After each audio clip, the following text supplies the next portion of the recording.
Mas Pedro. Ora krasa wis manjing ana ing season 2 patete 9 goro-goro. Weh ngono ya Le. Goro-goro saka tembung rogoh-rogoh rasa. Lah iki. Eling-eling Petruk Mas Gareng Dik Bagong menika tinitah lair cenger pun dadi wong Jawa. Ana tetembungan jiwa Jawa ingkang kajawi. Maknanipun wong Jawa aja lali karo jawane. Kados adicara ingkang kagelar wonten ing dalu sakmangke adicarane bersih desa. Sing gelar warga masyarakat ing laladan Desa Gandri, Kecamatane Pangkur, Kabupatene Ngawi. Agenda rutin tiap tahun ngeleki desane, nirakati desane, ketoke seneng-seneng, ketoke hiburan. Nanging wong Jawa nate paring dawuh riyen, ing lair rangudi karya, ing batin hangesti Gusti. Ketoke seneng-seneng, ketoke hiburan, ning atine nirakati desane, ngeleki desane. Mergo wong Jawa, tumrap wong Jawa menika laku sing paling ampuh menika wonten kalih setunggal. Nggih menika laku melek, angka kalih luwe utawa poso. Pancen kapara nyata Mas Gareng. Wah. Iya. Dadi adicara sing setahun pisan menjadi agenda rutin kaya mangkene iki dadiya sarana jenenge wae bersih desa kaya sing ndak aturke mau ngarep sing diresiki ora mung desane tata lair, ora mung ratane, ora mung pundene, nanging uga ngresiki ati kang serta batine para warga masyarakat ing desa Kukuban Gandri. Pancen kapara nyata dadiya sarana nulak sarira angrasa wani. Iya, pancen bener, Gong. Introspeksi diri, aja tudang-tuding ning tudingen awakmu dhewe. Kira-kira setahun iki duwe salah apa? Duwe kaluputan apa? Duwe kleru apa karo tangga? Ayo. Mula tembung sak kecap tindak sak pecak kudu tansah ngati-ngati. Eling, mbok menawa menungsa kuwi makhluk sosial. Mbutuhake bantuan sama samaning titahing pangeran, ya ta? Mula carane nyukuri nikmate pangeran kuwi ora mung kanthi cara amal jariyah, ora mung kanthi bondo kaya bengi iki dana rasa, ora mung nyukuri aku syukur karo pangeran mergo pinaringan rejeki sing kathah melimpah. Mboten. Rejeki jeneng rejeki menika ora mung bondo, ora mung tetumpakan sing apik. Rejeki nikmate pangeran kuwi ora mung ngemongake omah sing magrong-magrong. Nanging Petruk, Mas Gareng, Dik Bagong isih pinaringan sehat walafiat. Sikil isih iso jumangkah, tangan isih iso kumerembiah. Kuwi kabeh nikmat saka Gusti Allah sing Petruk, Gareng, Bagong wajib untuk mensyukuri, ngono. Awake dhewe tangi turu mripat isih kena nggo nyawang, kuwi ya nikmate pangeran. Terus kuping isih kena nggo ngrungokke, kuwi ya nikmate pangeran. Lambe isih kena kanggo guneman, kuwi ya nikmate pangeran. Mripat isih pinaringan iso kanggo nyawang padanging jagat raya, kanggo nyawang sing apik-apik, kanggo nyawang sing becik-becik, aja nyawang sing duduhake. Iya. Terus nyukuri nikmate kuping isih iso kena nggo ngrungokke, ngrungokno sing apik-apik. Pitutur luhur, maidho hasanah, pengajian dan lain sebagainya. Ya le nggih. Terus nyukuri nikmate lambe kanthi guneman sing apik, ya to. Kanjeng Nabi wis nate paring dawuh, kandha omong sing apik, nek ora omong sing apik luwung meneng. Nganti kaya ngono kuwi nggih. Mula ambak nggur sak ilat, ambak nggur sak lambe menika nggih luar biasa, kena kanggo natoni wong ning uga bisa kanggo nuturi utawa paring pitutur, paring pituduh padha kandhaning umating pangeran. Salah satu ulama tersohor Imam Ghazali menika nate paring dawuh, Yang tajam itu lidah, yang jauh itu masa lalu, yang berat itu amanah, yang besar itu hawa nafsu, dan yang paling dekat itu kematian. Wah, ngono ya Dik Petruk. Nggih. Mula balik ana ing benang merah bersih desa agenda rutin tiap tahun. Bisa kanggo sarana berbenah diri. Ora mung desane ke depan sing tambah apik, ora mung desane sing ke depan tambah luwih becik, ning bisa warga masyarakat Gandri akhlake ya tambah becik, tambah dewasa sing dadi pamikire, tansah manembah karo Gusti kang murbeng dumadi ora dilalekake, lan tambah tansah pasrawungan sing becik karo padha-padaning umating Gusti Allah. Amin. Amin ya rabbal alamin. Gunem tanpa guna ngaturake tetembangan sadurunge Mas Cemple dan kanca-kanca lainnya padha menghibur para warga masyarakat ana ing season goro-goro. Nah, Dik Sinta luwih dhisik ayo. Kuwi lho jeng enjing Dik Sinta. Iya. Sugeng enjing Mas Dalang. Pripun wingi opnam berapa hari gitu. Alhamdulillah 4 hari. Wah, ya ngono. Pinaringan sakit panjenengane jek iso bersyukur lho. Luar biasa nggih jenengan. Nek mboten ngoten kan mboten leren to Mas Dalang. Nggih. Nyuwun sewu nek pareng lho, nek pareng ngertos sakit apa to jenengane? Yo, masa disebut Mas. Ora apa-apa. Mboten napa-napa. Ora apa-apa iki jenenge sharing penyakit. Kok kaya seenom kok wis penyakiten ngono. Ora apa-apa, kulane nggih duwe lara. Oh ngono. Nggih, tipes. Oh, tipes. Tipes niku berarti termasuk mlebune panu nggih, penyakit jero nggih. Nggih, bakteri. Nah, ya muga-muga ndang sarah, tapi ini sudah agak membaik toh. Alhamdulillah sampun. Mula ana tetembungan kesehatan itu mahal harganya. Leres. Mula taringi penyakit jero kuwi malah tamban-tambanane malah larang. Kuwi kena kanggo kesimpulan, apa-apa kuwi nek manggone ning jero kuwi mesti regane luwih larang. Apa-apa nek ning jero regane luwih larang. Ya.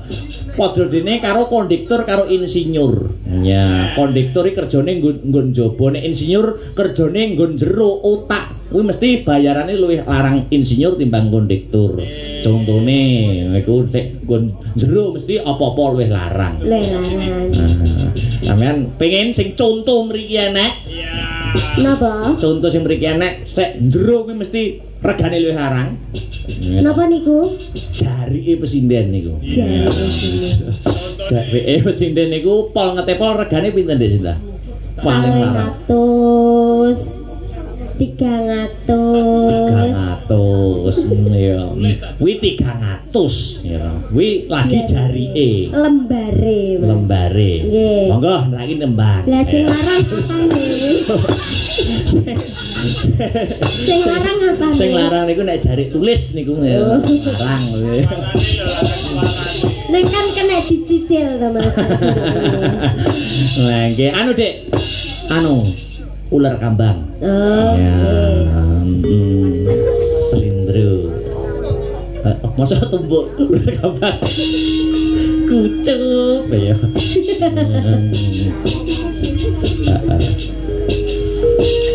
Maka,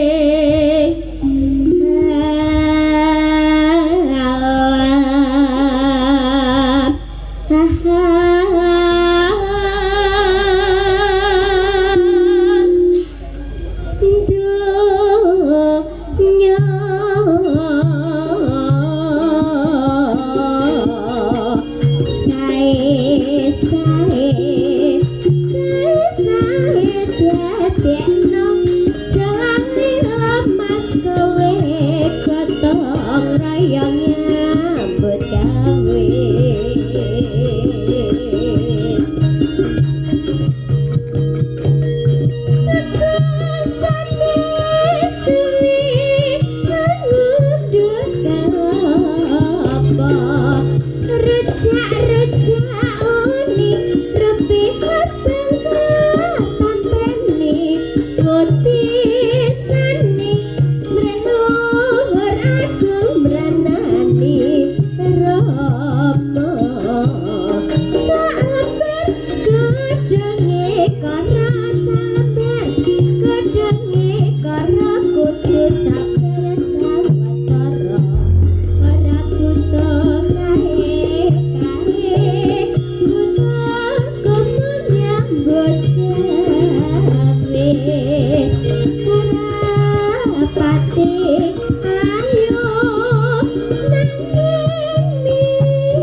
iso nek wis umure rada dewasa 30 40 no dan kaya suarane kaya Bunda Yayu.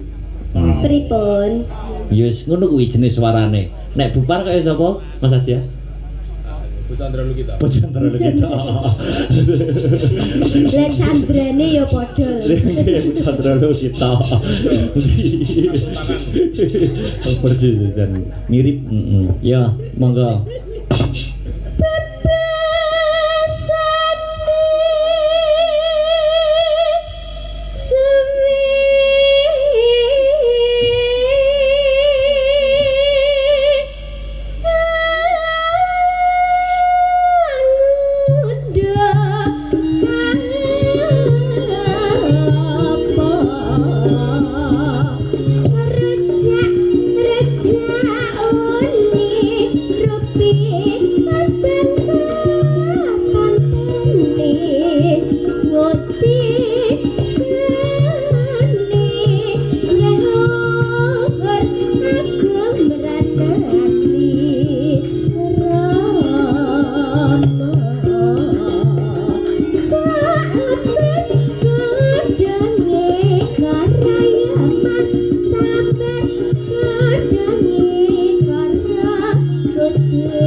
Ular kambang minangka salam pambuka ya sak tembang meneh mengko gek ngaturi Mas Cemple kali Mbak Yu Tumpuk coba sak danjure anu sing suwi ora ketemu Mbak Nehanehi Mbak Neha jumeneng Mbak Neha duduk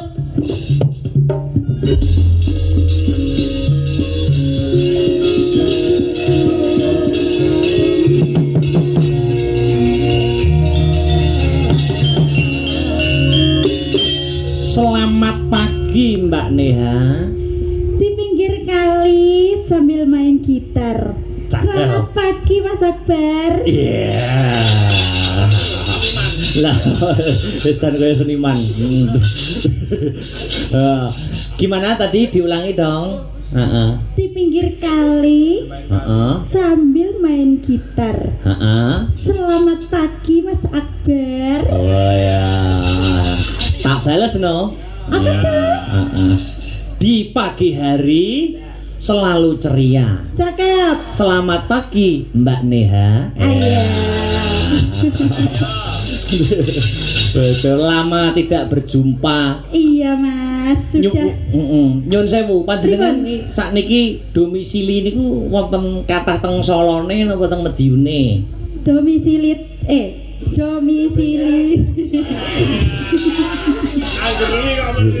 Domisili kula niku berpindah-pindah. Jadi belum menetap gitu loh Mas. Kadang di sini, kadang di sana. Tapi kalau tapi berangkatnya tadi dari Madiun. Iya, dari rumah. Dari rumah Madiun. Nek Solo, menika berarti ngekos. Iya.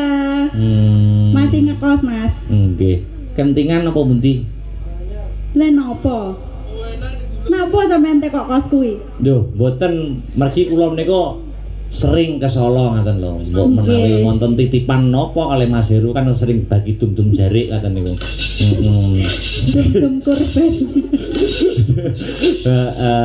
Berarti anu ya, masih wirawiri ya? Iya, wirawiri. Tapi jane anu to, pun lulus to kuliahe? Sudah, Mas. Sudah wisuda to? Alhamdulillah sampun. Neha Ayu Silvani. Wah, jan saiki aku kepengin nyicipi swara panjenengan nganggo bawa manut tembange manut sing penting bawa dhisik. Ayo. Kenapa Mbak Neha? Wah, jan pelok mawon Mas. Biasa. Pelok biasa. Pelok biasa. Nek wong biyen ngomong pelok drum. Iya. Mbah Kun pelok drum. apa iki bawane? Ki nanti mawon. Oke. Ya Allah. Tuh, ya, monggo. Mana yen ke taman wayang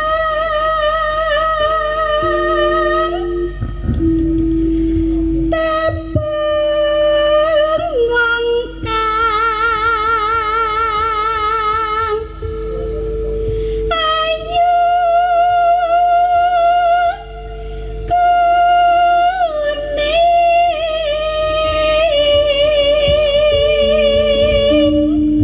Sampeyan mriki wau kali sinten Mbak Nia? sama ibu bapak. Komplit ya. Iya, sekeluarga tak bawa mas. Iya, anu lho ampun kapok lho nggih dari Astabrata. Boten suka, Nggih. Astabrata suka. Iya, nggih jajane jenengan golek selane jenengan iku angel. Boten aja niki. Lah kula kan hanya pelengkap. Oh, aja ngono ta. Kok iso mantu ngapunten pami pokoke aja kapok melu Astabrata. Boten. Terus ngapunten upami bar pentas Astabrata ngono upami enek kanca-kanca Astabrata terus ujug-ujug ngecek DM ngaten niku dinakali kanca-kanca ngapunten nggih. Boten kok selama niki aman. Enggak ada. Oh, gak enak ya. Iya. Bar pentas tempur terus ujug-ujug chat DM selama ini belum ada. Enggak ada. Hmm. Astabrata itu orang-orangnya alim-alim ya. Pokoknya enggak neko-neko mas sama sinden. Amin. Oh, kanca-kanca nggih wedi kok kanca-kanca ngerti biasane nggih riyen nakal terus anggere nek sinden ayo lho langsung DM cek langsung tus gerak cepat ya sing sak lanjut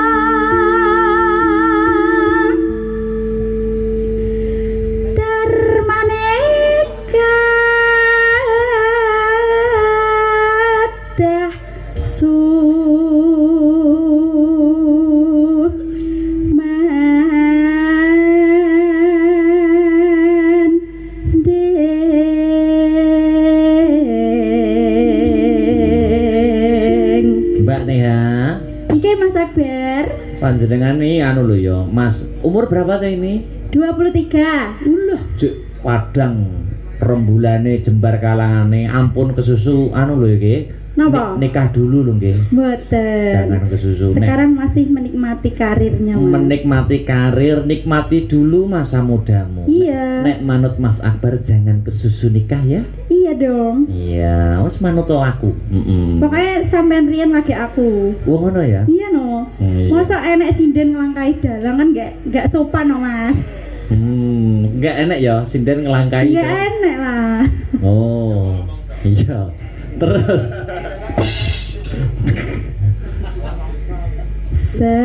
senadyan hamong sedelo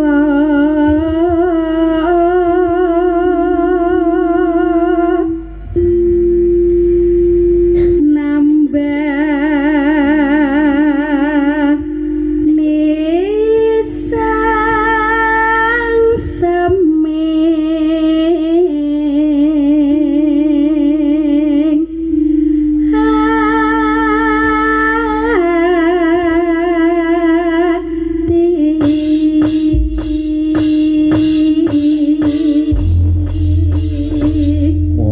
Bapak niku nggih seniman to, Pak ya? Bapak niku TANI, Mas. TNI. Tani. Oh, tani. Nek ibu ada darah seni? Enggak, ibu itu guru PAUD. Jare biyen nenek sing ngomong ibu penyanyi. Pun pensiun. Oh, pensiun ya. Nggih. Lah kok maksudnya pertama kali nyinden dulu itu nolak sapa? Apa diwarai apa tertarik karo sapa ngaten? Apa ada saudaranya yang menyinden gitu loh maksudnya? Enggak sih, Mas. Oh, enggak. Terpaksa. Aja ngono to. Nggih, saestu. Kan anu riyen bae kula niku nggih seniman ngoten niku lho Mas. Oh. Lah terus miris kok putu-putu niki gak enek sing seneng seni Jawa ngoten lho. Malah seneng iki Korea ngoten niku. Sing sapa sing seneng Korea sapa? Sampeyan. Oh, ngono ya. Kim Jong Un. Malah Kim Jong Un lho. Lho kan Malah presidennya lho. langsung ning pusat ya Mas. Nah terus setelah simbah gitu nelongso kok putuku ndek enek sing terus nih terus Iya, piye? terus saya itu dipleter terus tiap hari gitu. Sama Mbah? Iya. Mbah Kong apa Mbah Putri? Mbah Kong. Oh berarti Mbah Kong bisa anu nggih seniman Iya, berarti. bisa seniman pokoknya. Terus setiap malam itu saya dipleter pokoknya Mas. Jadi dipaksa untuk ngendang, dipaksa bersuara kayak gitu. Padha yu tumpuk riyen Pripun? niku nggih dipleter biyen. Dipleter pripun? Dipleter karo polisi mbok. Ya apa? Apa? Aja ngomong polisi Mas. Lah Aku trauma. Kok iso trauma? Kayak ngene kok saruk kok iso. Sampeyan ra hati-hati ya. Bisa dibuka lho. Kowe nopo? Kayak diculin nang Mas. Akhirnya bar kepepet malah jadi nyemplung pisan. Nggih. Tapi sekarang detik ini menikmati toh? Iya dong. Iya, jadi iki berarti bisa ditarik kesimpulan Mbak Nehane iki. Gimana Mas? Apa-apa sing kawitane kepeksa ki malah biasanya terus akhirnya menikmati. Apa wi contone? Lah Iki iki mau. panjenengan to niki Nggih. mau. Pertamane kepeksa. Nggih. Kepeksa aku nggak nyaman, nggak menikmati. Tapi suwe-suwe dilakoni terus, malah menikmati. Contohnya Mbak Nehan iki wau ya. Aku kok kayak tahu ngerti momen kuwi ngono lho Mas. Enek kata-kata kuwi ngono lho. Nembang. Kula sian niku ngeten lho. Piye? Kepepet ngeten Mas, bisa nyemplung nopo enak Mas. Lho we Nyemplung teng seni. Oh, tak kira jemput. Oh kon dindi sik Joko no kok iso. Tak kira kecemplung anu, kalen ya. Apa ki tembangnya Mbak Neha? Ayo. Angenteni mawon. Cocok. Remen kula niku nggih. Ya, buka celuk Mbak Neha. Ya. Aku ngenteni tekamu kaya ngenteni mudune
Setelan rebab iki jane sakmene iki lho.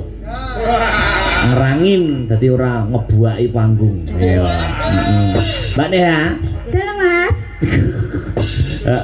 Niki namanya sinten to Mas yang rebab? Mas Mas Seto. Iku panjak saking Wirata. Mas Seto niku adik tingkat. Sanjange Mas Heru anake sapa Mas?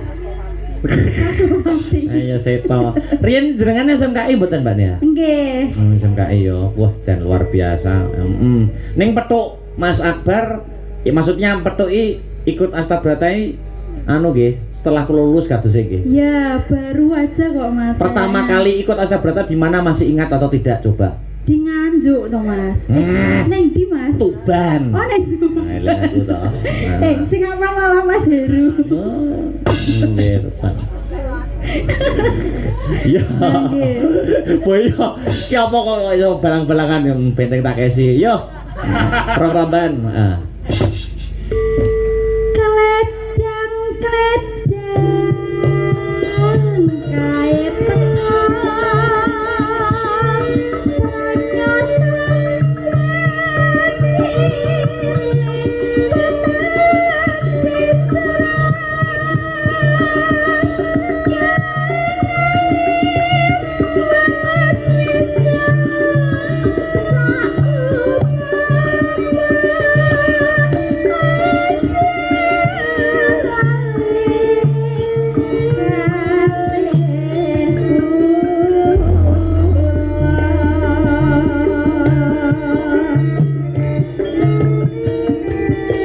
Langgam angenteni atur para warga masyarakat ing Kaladan Gandri sesarengan Mbak Ayu Neha Ayu Silvan. Yo. Oke, mangga.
Diteruskan Mbak. Kledang kait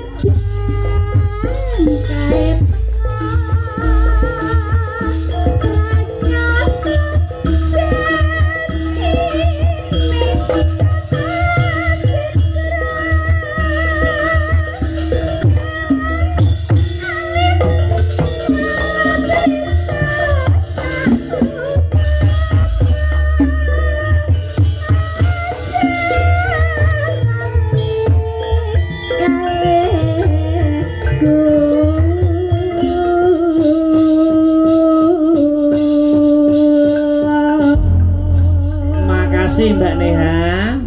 Nah, jan bocah leh kewes ya. Anu sapa ki? Mas Emle. Kene Mas, kancane aku Mas. Tuk yuk.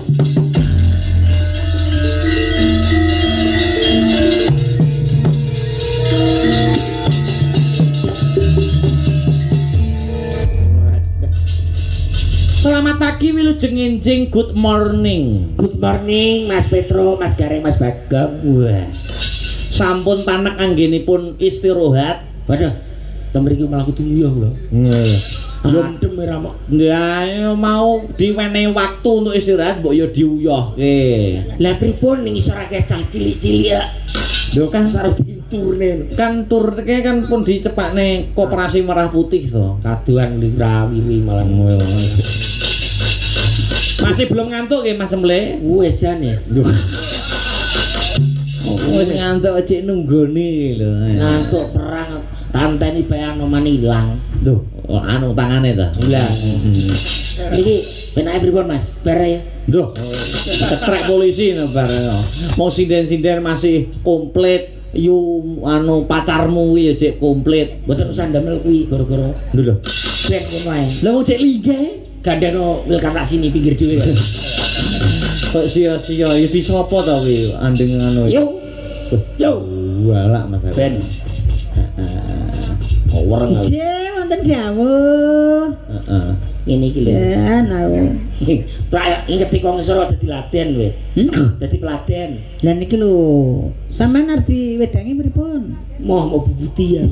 Wis ra nek ulune dadi bubuti apane Tak wis. syukur.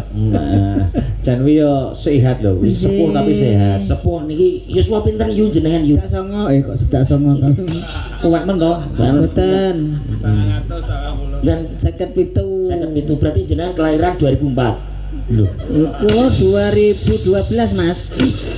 Dengaran, nun sewu lho, Mas Petro. Heeh. Niki kan kula kan nggih ten pondokan wae cerita-cerita kalih Budhe tumpuk niki. Pripun-pripun? Jebule kan lek ten dalem kan pendamelane mudin. Odin. Nggih dalang ki ten jenengan. Oh, nggih. Dalang wayang kulit. Nggih wayang sembuareng Mas. Nggih, Wayang kulit, wayang kayu. Lah, Sing kayune iki kayu napa? sing rolasan Mas, luarang Mas. Iki blandar Nggih 4 meter luarang Mas wi. Maksudnya niku kayune kayu napa lakone wayang napa? Wayang kayu nu napa? Kula dereng semerat. Nggih kadang niku cerita daerah. Nek wayang-wayang timplong ini lakone apa to yo? Niku sejarah Panji Mas. Ciri khas Nganjuk sejarah Panji. Panji Kartolo, Panji Safari, Nggih, Panji Mukwi. Panji Tawar. Maksudnya sejarah Panji ki apa? Upamane lakone salah satu lakon wayang timplong apa upamane? Nggih Sekartaji. Ya, sejarah Panji niku kan saking Kediri Mas. Kediri. Nggih niku menceritakan Jawa Tino. Jawa Tino. Asal mula tahu Keturunan dari Jawa Tino. Jawa Tino. Jawa Kediri. Doh Kediri kali. Murawan. Lek Doh sinten? Jawa niku Dewi Lukertopati. Raden Inu Kertopati. Nggih utawi Panji. Asem Moro Bangun. Asmoro ora nggih asem. Nggih. Asmoro bangun. Terus Lek Kediri. Nih Kediri niku Dewi Sekartaji. Nek anggere ini. Ini niku kula Mas niku.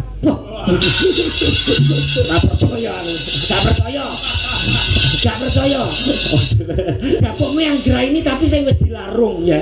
Model dilarung dintas neh to Mas. Model kayak angkrang nang anggere ini. Anggrang nyokot bathuke sing Lek sing Kurawanmu Dewi sinten? Dewi Runting. Dewi Runting. Nggih nak teng Nganjuk niku kadang cerita Roro Kuning niku saged. Oh, enak ya? Wonten. Ada. Lek sing guyangan niku Dewi sinten? Guyangan niku nak sapi to Mas, sing diguyang teng kandang. Iki tenan perang iki. Engko kaya waro sejarah tenan perang iki. Sapi Niku- diguyang. Sapi guyangan itu sejarah niku. Iki tenan to iki. Lah niku mawon gadah Nggih, lakon nak teng riku terus dijenak ning guyangan. Guyangan. Mergo guyang sapi. Guyang sapi. Terus saiki aja enek wong guyang-guyang aja enek ta ning kono ya. Kadang diguyang bareng Mas kadang. Sing angel itu Guyang kok goyang kuwi to. Ngawur kan. Guyang kuwi ngawur sesat. Ngawur sesat tenan iki. Heeh. Sampeyan mudin. Nyesak nih wong. Biasa mudin iki gawe kuplok nyapa gawe gelungan. Lho, variasi ya wong Jawa kok ya. kok ya ora oleh to kok. Dicepot ya kena kok dadak. Sing tak kuwatir setunggal Mas. Apa kowe? Lek putumu nonton YouTube, ya kakung maca wedok piye. Kula ta. Nggih. Maca wedok nggih golekne jajan awakmu. Ya. Niki mbok diuri-uri sekali-kali damel monumen. Iya, sok tak gaene patung rencana nek sok nek wis kapundhut. Mas, kula cek pengen umur 2 ya, Mas. Ojek ya. Lho maksudnya Kowe aja meden-medeni. boten kan ten pundi Nganjuk kan enten napa niku patunge Ibu Marsina. Wonten patung niku CB ten Prambon. Oh, nggih. Lo ceret ke apa ke patung apa ke? Anu Brambang. Ndak. Nes, Sutomo. Dokter Sutomo. Nah, gelem. Sampeyan digawene patung gelem Dokter Hewan. Wah. Mas, Heeh. nang sono ageng enek patung sapi, Mas. Kena krungu gamelan nang joget lho, Mas. Ora mungkin patung kok joget e lho. Mosok Nak krungu gamelan. lah tenane lu aku liwat kono. Meneng kok. Domongin nak krungu gamelan ngono joget. Lah aku ngono enek. Lah kok iso ngrungokne patung? Lah iya mulane ra joget mergo ora krungu to, Mas. Yuk tumpuk, yuk. Beri yuk. Yuk. Samengko. Ngene, sik tak lus. Yuk. Engko lek mantuk rasa bareng rombongan ya. Napa? Bareng aku tak ndekne ning perapatan Bumpil. Aku. Heeh, ben ditabrak pesawat lho. Ya mah aku nyisihno. Bisa ning ndi? Nyisih nang Slowokan to. Wong aku cilik tak. Enek mejor. Apake dhewe padha cilikin ndelik ra roh. Ngadeg. Mas Emble, kuwi nek urung dijajal temu sore suarane. Suarane dereng dijajal iki. Itu mempunyai suara emas. Lah dek winginane, dek dalu, winginane takbir istimewa. Oh, melok takbir to? Melok niku dek winginane ngaji. Melok takbir Idul Adha. Takbir to. Kula panggah to, Mas. Oh iya. Nggih. Melok dibeleh. Beleh wedhus. Beleh, lah kalau dibeleh. Iya. Sakit nyanyi yuk. Hah? Sakit nyanyi. Nembang. Sinten sing nyanyi? Lah kowe iki lho, aku ngonyak pertanyaanmu. Sinden sak meneke jumlahe nemi belajare ning ki kabeh. Sapa nggih iki sing ngutang? Kowe. Sing mulang ki lho sapa? Kowe. Aku lu takok. Aku lu sapa? Makira nek sampeyan. Karo Seli, Mbak Seli. Kene. Ini Mbak Serli. Mbak Serli kene. Karo Bineka.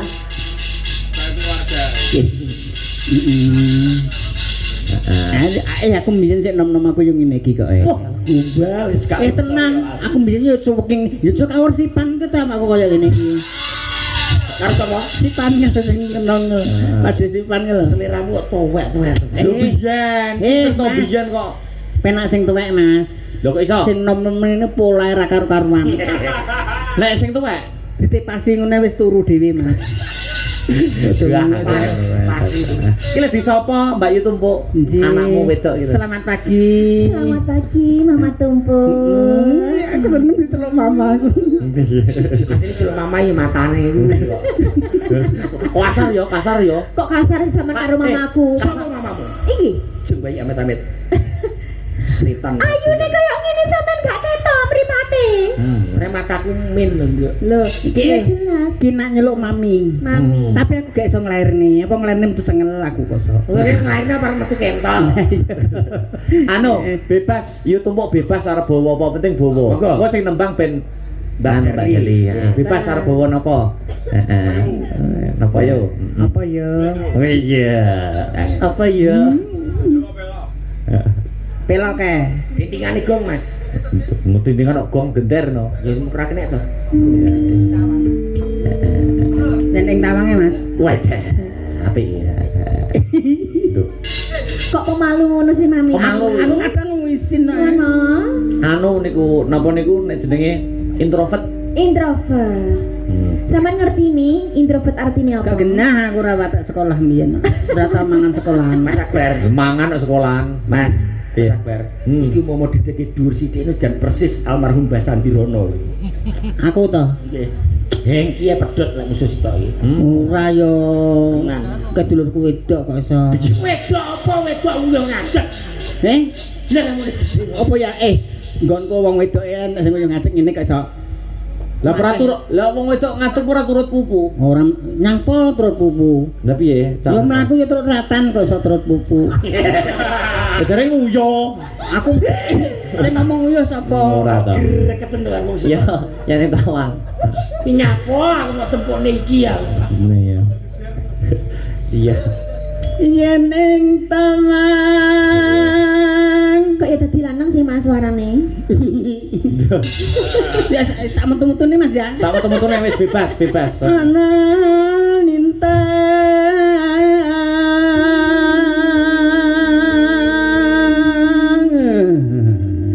Songorok itu. Sampai wong sakaratul maut sih mami. Suarane jebul penak. Penak. Saking penake Pak D sampe dingkluk lho. Kok jibul piye to? Ya, terus Cah ayu agungan teni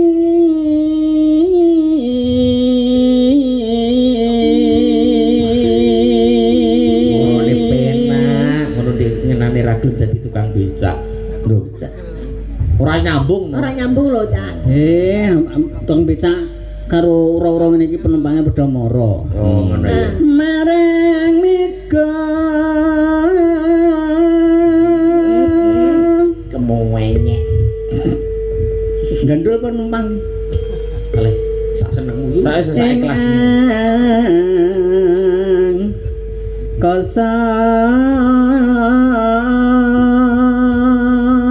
Jarine kok saka ibu Fatayat ya. Ibu Aisyah. Suntakon wartani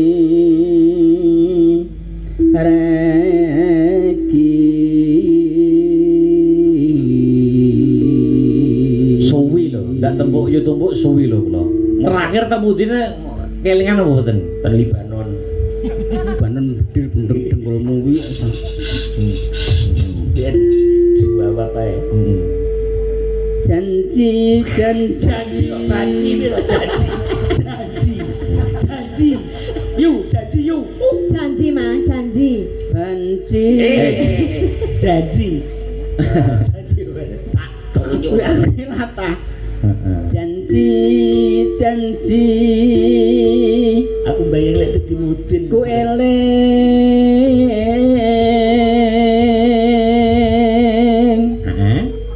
Lo catetane. sumadatra sing tias Lo. Ora. Gawane laptop berat.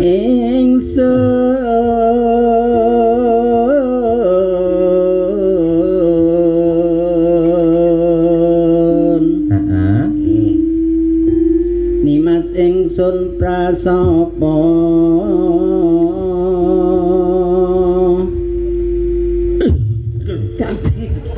Yuk. Saestu, Ma, penonton ini lho mirengaken dengan suasana hati yang tenang. Loh.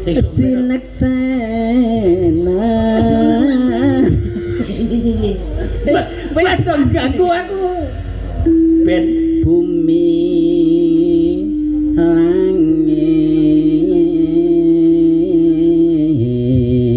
Putu ngono kabeh. Numpak sepur. Mama, aku mau numpak sepur. Delok wayang itu numpak sepur, Pak. Lho anakmu pengen numpak sepur iki lho. Anak umur numpak sepur. Numpak sepur, Mama. bane bunder Lah kok ya iso mlaku lho, Ma. Ya opo sih kon niku? Bane yo bunter. Ya opo sih mamamu? lho tak kontar diklak ngono kok Ngomong apa katanya. Surabayaan dapak-dapakan iki Oh iya. Bapak. tak Ayo. Tangis ing. Nah, lho. aku tangising Gah gilani. tangising tias Gua sing tenanan to kok kelentrak. ngenteni padang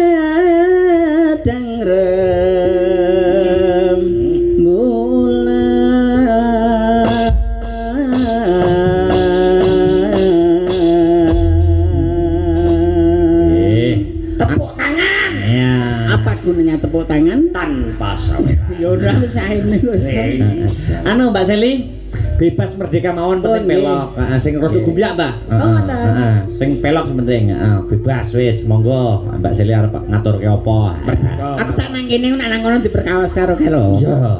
jempleh Nyapu aku nek. Apa? Wis. Mas Jus. Nah. Sumeneni lho, Mas. Sing nyaron seneni sing nyaron. Wis. Mas Jus makin pagi makin tampan aja deh. Sing disel. Yang itu loh Mas, yang lurusku yang paling tampan itu. Wah. Mas Abbas. Dalem Mbak Seli. Kemarin itu di Instagram saya ada followers baru ceritanya. Followers baru siapa itu? Followers baru. Ya. Saya lihat siapakah ini kok berkaos putih. Berkaos putih berkulit Berkulit sawo matang. Sawo matang. Terus mari ngono Mas. Kamu lihat. Tak buka akunnya. Iya. Aduh kok kayak tahu kenal. Iya bilang siapa dia? Terus Mas, tak buka DM-nya. Lu DM Mbak. Aduh DM Mas Akbar. Biasa itu. Kok lagi rugi Lek aku. DM lek DM piye? Ngene Mas, full back ya langsung tak full back tau, Mas. Oh, Mbak Seli.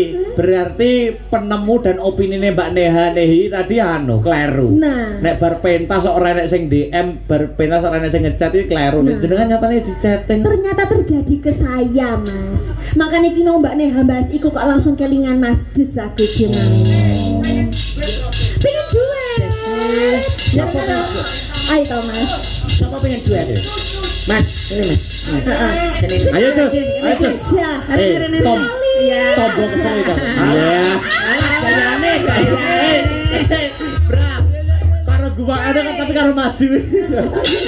Ayo dan. Wong karo Iki ayo. ya barangnya ya Mas Jus Ganteng. kayak Jus Ayo Mas. Kene Mas. Ngadeg to ngadeg. Mas, kamu kok nggak semangat sih ketemu sama aku? Mbak Seli, disalimi to. Oh, salim kene sik. Ya. Saya piye rasane atimu piye kok wae. Lah kok saiki kok wis wani duit karo Seli saiki apa wis aman? Aman kan. Aman tenan ora? Wis kene satpame. Kenek wisan. Kok guntah gitu Cus. Oh sadar ya mbo nek ngono. Mangerung sadar. Ngece, caca ngece, nglamak. Saestu Mas. Firman yo tapu lampu. Kok iso sih Mas wong lanang koyo sampean kok disiak-siakno kayak ngene. Lah yo padahal aku wis guru lho. Aku kurang opo? Yo kurang opo aku ki lho. Kok manu ki. Kayak aku tahu ketemu kamu loh. Pas kencan. Wis gajah. Nah, ketemu. Kowe kencane anu to Prima Kaset to.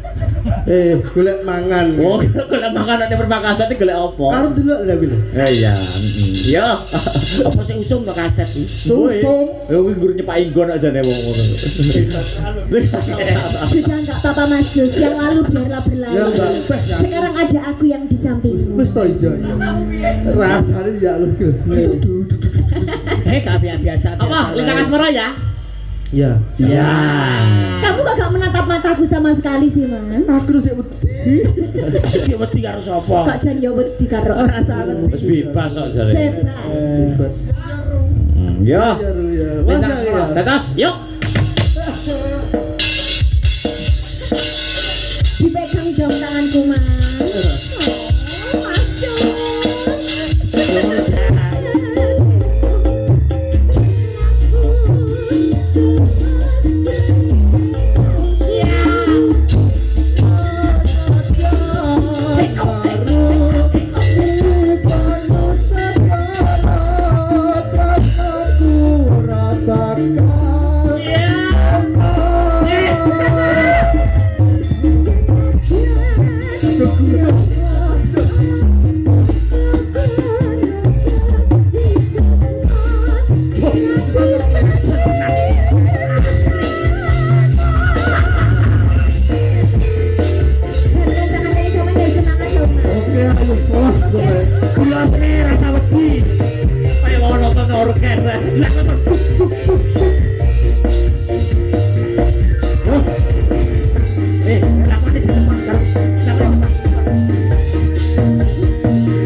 kedatanganmu pagi ini Mas Jus. Dodone dumoan sel. Dodone Aku dumoan sel. sowan. Dadang tak rungoknone sih Ya aku dadang. kok nek tak tak suwagale iki. Gajah. Apa mbok rungokne mbok demek ya oleh. Kok saiki malah rada wani sih Mas. Rasa kendel. Aku imbuh kok. Ndane ya ibuke kaya Seli, pake kaya Jus, yo anak-anak kaya opo ya. Aku gur bayangne ngono tok lho aku. Dadine piye Mas ya persilangane? Mulai yo. Jelas ya bagus karo ayu kaya awak dhewe ya Bagus, Mas. pinter. Ya mendem ora. Ojo bahas dulu. Ya duduk makasih Mas. Terima kasih. Ya. Terima kasih Mas Jus. Dia bejajal nih, Cok. Mas Jus, Bisa. wis tak golekne dalan wis. Iya, Duwe tak golekne Besok dalan. Iya. sesuk kok kapan-kapan. Apa? Opone sama-sama. Nyapa harapan. Ya menawa sik kenek. Iya. Besok lagi dicoba ya Mas. Oke. Terima kasih Mbak Seli. Matur nuwun Mas. Wawan delok story ning Jus. Nyapa? Aku duet sama Sinden, guys. Iya. Terakhir Mbak Rangel karo Mbak Yopika ya YouTube. Monggo nggih. Ya terakhir. Cemenang. Ya.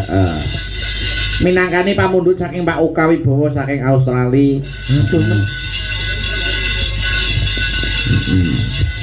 Nyuwun apa Mas Akbar? Nyuwun nggih menika tembakipun Jogja Istimewa. Jogja istimewa. Iya.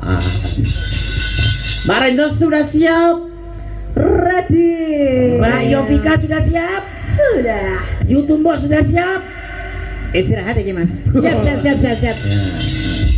Yo, dadekke to terakhir. Heeh. Monggo. Jogja Istimewa. Sampun sawetawis